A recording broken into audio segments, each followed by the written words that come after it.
Hi, I'm Bachmann, president of One SEO Digital Agency. We're going to be bringing you a weekly Facebook Live content meeting all about content marketing, digital marketing, how to run an agency. And the topic of the show is going to be Marketing Matters, and it's brought to you truly by One SEO. We're sitting right now in the One SEO headquarters in the Datamine studio in Bristol, PA. I have Anthony Kane here, who's one of our SEO strategists. We have our senior director here, BJ Berge, who's our director of SEO and digital marketing and search. And then we have a special guest here, Dr. Richard Bash here, who's a dentist locally here in Bucks County. So let's talk about what the show is going to produce for us every week so we can set the right expectations. One SEO, we have about 80 employees here of digital marketers, and we're going to talk about digital marketing on a national level, a regional level, and a local level. And we're going to talk about things that work, things that don't work, things that we've tested. We're going to talk about running an agency, about real life running an agency, not what you see on some of these webinars and seminars and some of these conferences we go to where people don't really tell what the stress that goes on and the headaches. And we're going to talk about several other things. We will take Facebook Live questions. You also can DM us questions privately to our Facebook account, and we're going to answer all your questions. We're going to also bring trending topics that come out every week and make sure other digital agencies know that, and so do our clients and other people invested in the digital space.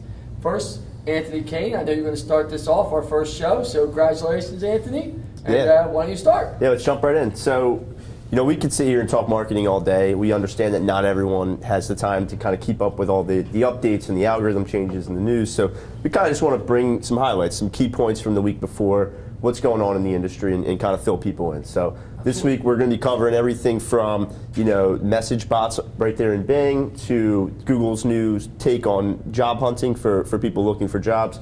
So we'll kick things right off. Lance, you've talked extensively about this before, just recently, because it kind of was just announced. But Philadelphia has been confirmed as the next test market for the home service ads. So if you want to, again, just kind of give another recap of what they are and why it's so big that it's coming to Philadelphia.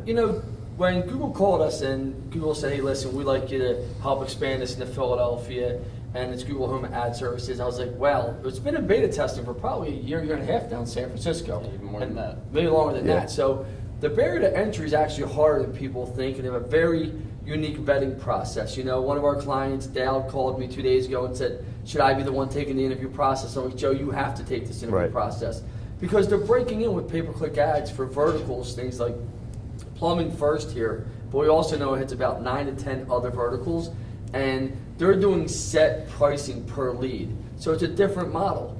I think Google's really trying to figure out how it works, Anthony, and is it going to be able to grow and scale for all these services? Because they're actually taking a haircut on their cost per lead at first from what we see in industry. So we're trying to see if Google's trying to say, okay, let's make this a different take for digital for marketers and make it where they come directly to Google Home Services. You can use a premier agency like us to facilitate it, but you are going to have a lot of interaction with Google and their home services, and they're going to have to do background checks on you and vet you and make sure. So it's a different take on things. What do you think, BJ?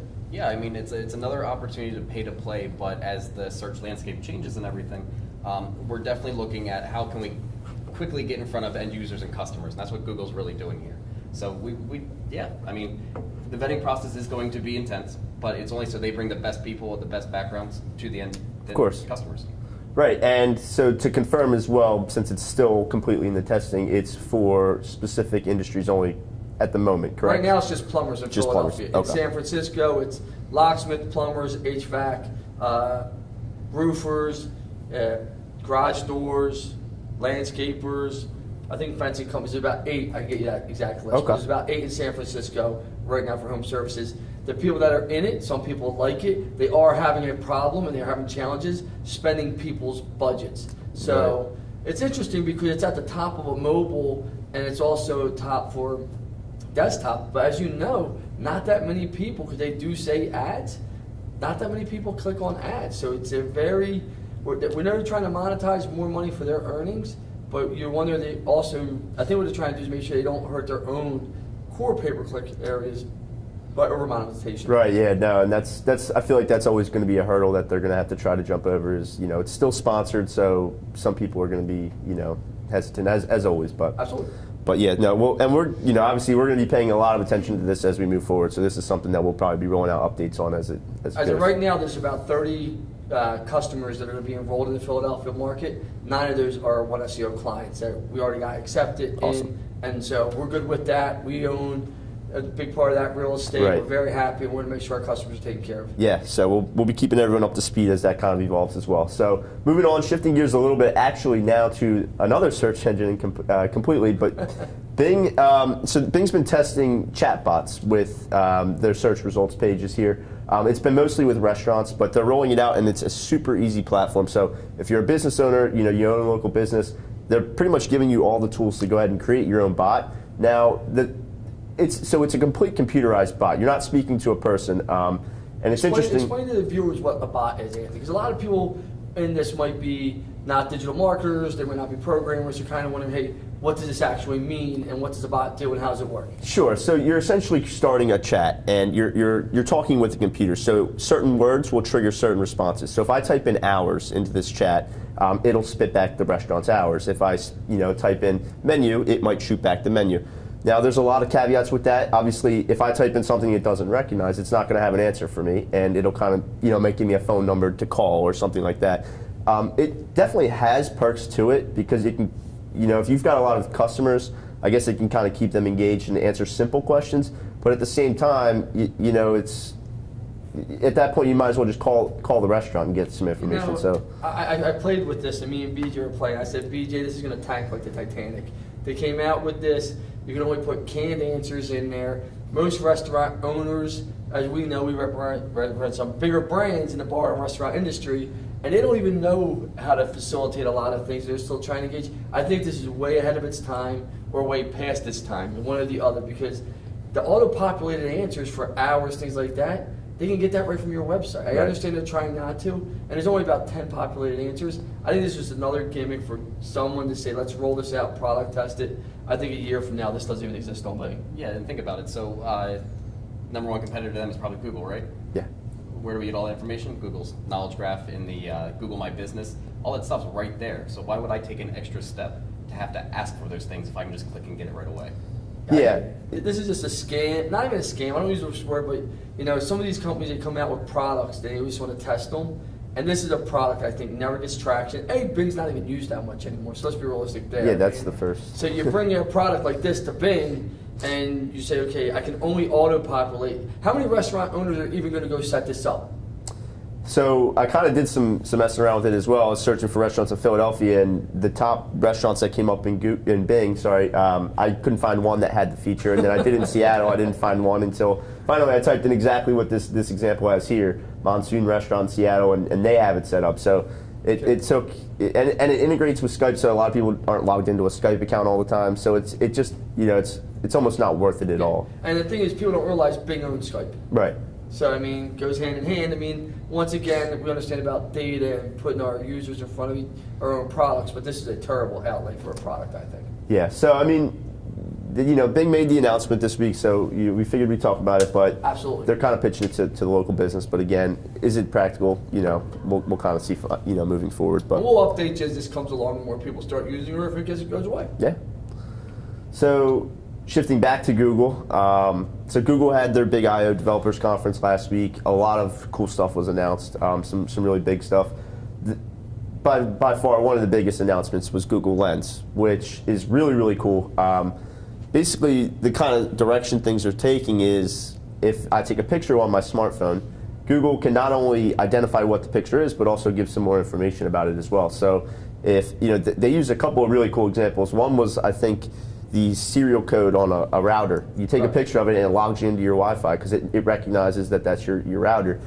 They use this flower example here where, and this is what I thought, it might be tough to see, but the coolest one is not only does it say what the flower is, it actually gives a little thing for nearby florists. So you can kind of see Google being Google and where they're going to go with maybe suggesting advertising. So I thought the one that I thought were, I think this is ahead of its time. Mm-hmm. I think some of the millennials and younger people use this. I don't think people in my age bracket are going to use it too often. Maybe some of the advanced searchers will, and people that are in our space will. But where I really see it going, if you think about artificial intelligence, is they're smart. Yeah. They're going to say, listen, that's going to come down to the one SEO logo. Let me click that. Or the rest. Oh, there you go. The restaurant example. Let me take a picture of that restaurant as I'm walking down Philadelphia and bring back their Google My Business page, give back their ratings, their reviews, their information. That's going to be another advertising factor for them through Google Lenses. And that's where it all comes about making revenue for them. And, you know, I think this is a great example of, you know, how far do they take it?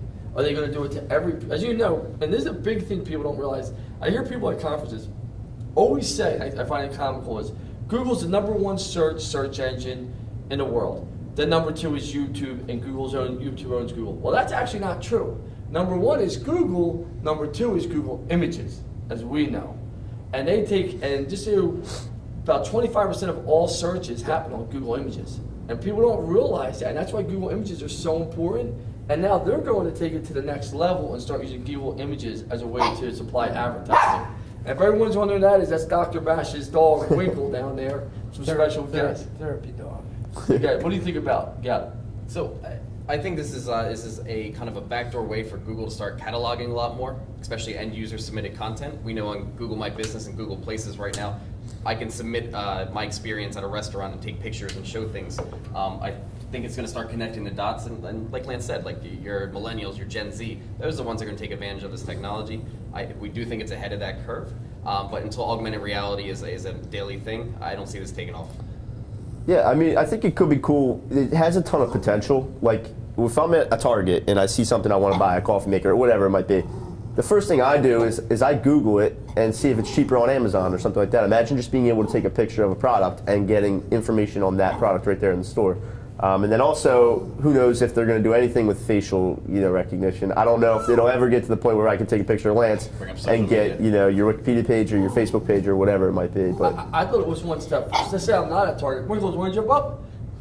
Now, see, you're not at Target, and you're just walking down the street with your buddy, and you notice his sneakers, and you take a picture of them, and then it takes you to the next closest retailer that sells those stores, sell those sneakers. I mean, and that's where it's going. That's where marketing's going. Local's growing so fast, people don't understand it. All these things they're putting out in place now is not for today, it's for tomorrow. Right. For that end user behavior. And it's about that end user experience of that individual. I'd like to add something. Back in the 90s, when the Yellow Pages came to me and said, we're going to give you 2 free listings on the internet, I said, what is it? And now you live by it. And now here it is. So had I known then, I'd be where Lance is. yeah, and you kind of mentioned with the sneakers, I think that ties back to that micro moment. Right there, you're searching with your eyes. You're taking a picture and you're getting, right in that moment, you're getting results. So I think that's pretty cool. But this is something that, of all the kind of news stories at the conference and everything like that, this is one of the things that I was really excited about. So I thought that we'll definitely have to keep an eye on it. So Google at the same conference last week also mentioned that they've made some changes to their AMP pages. So AMP, for those that don't know, stands for Accelerated Mobile Pages. It's typically found with articles. You can see it with a couple other things like recipes, lyrics for a song. And what it does is it's a page that's essentially stripped down of all of its fancy styling and all that crazy fonts and everything like that. And it's just the bare bones. It's the core of the article. It's the text. It's the lyrics. It's the recipe. Whatever it might be. And it's represented with a little lightning bolt, and you might have recognized it when you click on an article, and it loads just like immediately. So you're like, it's for speed. Yeah, it's all about speed, efficiency, getting that information to that person searching for it as fast as possible. And it was fast when it came out. This is Google's project, by the way, one of their projects, and they've kind of just made an announcement that with some tweaking over the last year, they've made it even twice as faster. So it's pretty impressive. I think there's billions of AMP pages out there right now. Tumblr being like the #1 domain for AMP pages, but people are shifting. Again, it's got its uses though. I mean, we use AMP here for One SEO for all of our blogs, but you have to pick and choose which pages you're going to try to mark up. Yeah, you could actually put AMP throughout your whole entire site if you wanted to. There's problems, there's issues with that, so I wouldn't suggest that to anyone. But I think for a blog, it's very good. And we know that you can actually have paid with AMP, and Google's coming out with the paid AMP. Right. So you're going to have to take it more serious, and you're going to have to use AMP. And we do know it works better, it's faster, it serves faster, and it does convert well. Yeah, and it's something that Google's, like you mentioned, is not going away from it. No. They're gonna be pushing it harder and harder. And with the ads, they're now using AMP technology into display ads. So traditionally when you clicked on an AMP article, the article might load, but the ad might take a couple seconds because it's still running on that. Now they're going to be having, lightning fast ads as well. So it's kind of interesting to see where they're going with that. I think what they saw, what they knew they had to, was the article would load fast, the ads wouldn't, the end users would click back out and not see the ad. Right. So now they're saying, hey, listen, we're in the ad business, right? Because that's what Google is the ad business.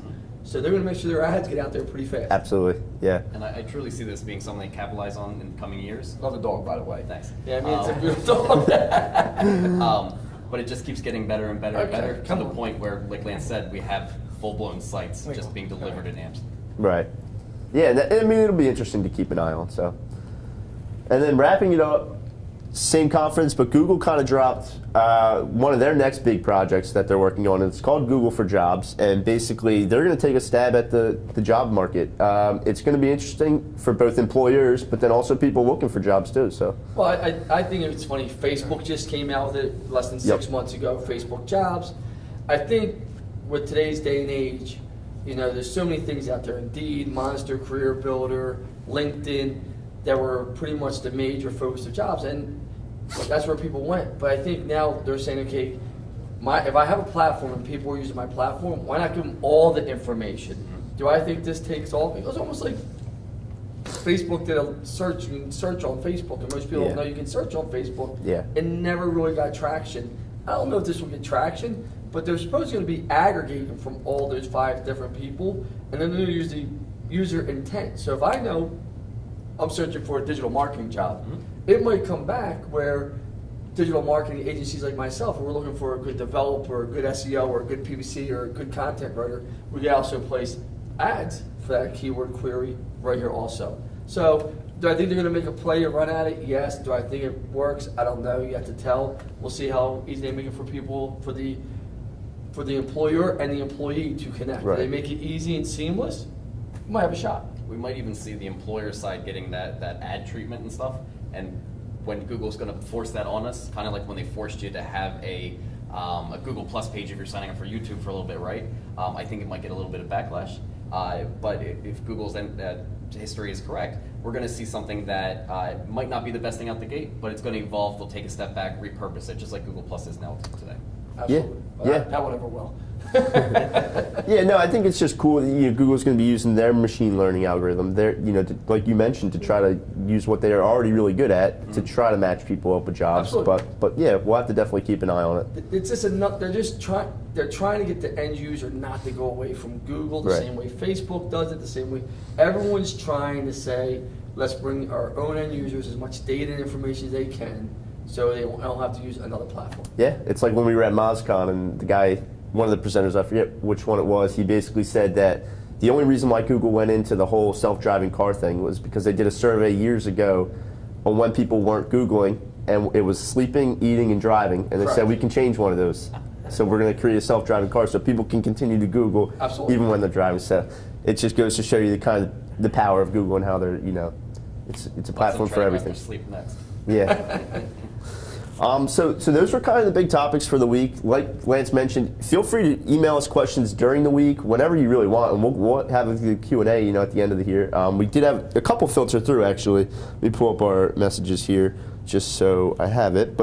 So the first question was from Claire, and she wanted to know sort of a timetable for the home service ads, if we know when it's going to be rolling out for the test, and if we kind of have an idea of when maybe it'll be rolling for everybody. They're going through the interview process right now with all the prospective people that they're vetting to be in that actual home services. They're told us that it should be a June or a July rollout, so it could be as early as this month, maybe July, but it will be here in the next 60, 90 days, fully operational, fully functional. And is there any type of information on, I guess, when this is not going, like when it's going to be nationwide, available to all industries? It's They're still in the early. they're going to go, if it works in Philadelphia, I have a funny feeling Philadelphia is going to be here for about 6 months to a year before they roll it out somewhere else. I think they want to see market by market how it's actually cannibalizing their own PPC, how the end users are Right. working, and does it make sense for them to really scale? Because once they scale it out nationwide, It's going to be hard to turn it's back. going to be hard to turn back. It's hard to roll back.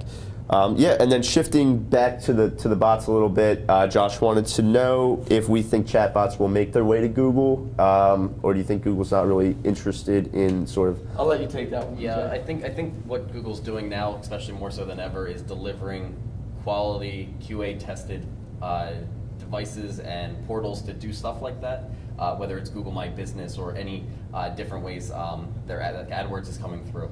I think the chatbot is a one-trick pony, and if I don't set off the trigger words, it's not going to fire back for me. And like I said, Google's already delivering all that stuff as quick as possible right in the search engine, so why would I take a step further? Yeah, I think Google does a really good job providing hours, providing popular times for a restaurant. Like they give you everything, and Everything you need. that's what they're trying to But even popularize. Google Maps now, I pop it in my phone, I go somewhere, and it says, hey, this place may close by the time you get there. It's telling me the hours before I'm even asking. Right. Artificial intelligence, I think, blew this bot system away. I don't think there's a way it goes. Yeah. So before we jump into any more questions, why don't we talk to Dr. Bash about his experiences with digital marketing. You know, it's funny, Dr. Bash, you've been in business for what, about 30, 40 years now? 35. 35 years, and you brought up an interesting topic about the phone book. Yeah. Right? Yeah. You know, I started my career selling the phone book, right? No, I didn't. That's how I started my career, selling the Donnelly Directory, the Wild Coyote, when I was 22 years old. So, Dr. Bash has been a client, so everyone understands full transparency of One SEO for about 5 years. He does a lot of emergency dentist work with us. And Dr. Bash, we actually are talking about doing something nationwide right now, that we're taking a program nationwide, but that's a separate conversation. The reason why we asked Dr. Bash to be a guest of ours, he's been with us for 5 years. You've had ups and downs with us, you know, just Ups and downs. and it's been. I tell everyone, when you're with a digital marketing agency, everything's not always rainbow and sunshines. Even though our client thinks that's all it should be, they don't realize things are ever changing, and it's our job to educate, but you got to give realistic expectations. But Dr. Bash, you know, we've sat down and we talked, and we said, Dr. Bash, we're your longest agency you've been with. You love us now. You know there's ups and downs. Tell the viewers about some of the challenges you had when the internet first started taking off, about the relationship you didn't have with other agencies that you have with us, and why you think it's working so well Sure, now, yeah. and some of the difficulties, because they're real pain points. Other agencies didn't take time to educate you, where you do. I think it's a give and take, because not knowing anything, I tried to invest in the phone book. Well, they're pretty much out of business. Right? But and then working with Lance and this agency, I've been able to realize the economy of doing it and doing it right, and now it's just booming. So we're at the end of the growth. We're getting bigger, and everything's good. I mean, would you say, because you said, and I say this to people, we had a car dealership in here yesterday. We do a lot of different car dealerships. We had a dealership in here yesterday, and I said to the owner, I said, if you're not going to be involved, because he said, what should I know? I said, you got to be involved. It takes work on your end. There's going to be ups and downs. You have to communicate. You got to be in meetings with us every month. This isn't the phone book. I always say that, and I'm lucky I have that phone book experience, because the phone book guy would come out once a year, go over your ads, And that was it. and say, listen, I just hit you with a 10% rate increase, and you'd go, wait a minute, for the same phone book ad, I'm paying $2,000 or $3,000 a month. Last year, you wanted me to pay $2,500 or $3,500, and you'd have no choice because you were handcuffed, right? Right. This is just the phone book on steroids. It's just a lot better. It's a lot more powerful, as you know. But the difference is you got to change with it constantly. Oh yeah, well, that's the big thing. Change. You got to change. You got to be aware of where it's going and how to use it. And when you say change, we're collaborating, right? You're in our office with Jenna, Sure. and probably once every 2 months for 3-4 hours every time. We keep on top of what we're spending and what we're getting, and to economize it and make it all work. So you're big into tracking, I know that. So you like to record your phone calls, record your emails, you like to break it down. That is huge for you as a client to anyone. So anyone out there, if you're not tracking your phone calls, your emails, breaking down your cost per conversion, seeing what a customer's worth is, you were never doing that prior, were you, Doctor? No, and I didn't see the worth in it, but now it's very important. And I guess the biggest thing for our viewers, can you give them 2 or 3 of the biggest pain points you went through going through this process to make it work with One SEO? I'm willing to put us on blast right now, because you got to be honest and give transparency of what were some of the pain points, because learning about things like AdWords, where I was wasting money, and now we're spending less and getting more. Designing the web page, so it becomes more more useful for the person who looks for me. AdWords, I mean, keywords, things like that. Yeah. All the things that you kind of took me by the hand and walked me through it. Yeah, I mean, absolutely. I mean, I was just telling you, as we're going through this show, and we're going to keep the 30 minutes every week for everyone, we're going to try and educate people on truly what you should be looking for in an agency, what you should be looking for in digital marketing, the changes that are going on, and making sure you're successful. But the one thing I'll tell everyone, you have to be willing to grind through some of the pain points. And I say to people, we're going to give you content not written correctly all the time. It's a human being doing that. There's going to be development issues. There's going to be, these are human beings doing the work. And I love when people say, BJ, to us all the time, Anthony, you hear, well, I can do it, or I got a software, or I got software that can do it. I'm like, there is no software that can do all digital marketing. There's no software that can do any digital marketing. But it'd be, if you enlighten me, I'm in. But that's besides the point. But what we want you to get from this show, all the viewers out there watching this, and as this keeps growing, we want you to be able to get the information you want and make sure you can either be running a digital agency, whether you're starting a digital agency, whether you're somebody spending money on advertising on your own online, or you're somebody that's a client with someone else and you just want to make sure they're doing it correctly, or even for our own clients to make sure we're crossing every T and dotting every I for you. So I thank everyone that tuned in. Anthony, you got anything you want to say? No, I mean, this has been awesome. I can't wait for next week, so I'm excited. BJ? It was a pleasure, guys. Dr. Bash, anything? He's not a dentist, but he knows what to do. All right, thank you, everyone. We appreciate it, and we'll see you guys next week.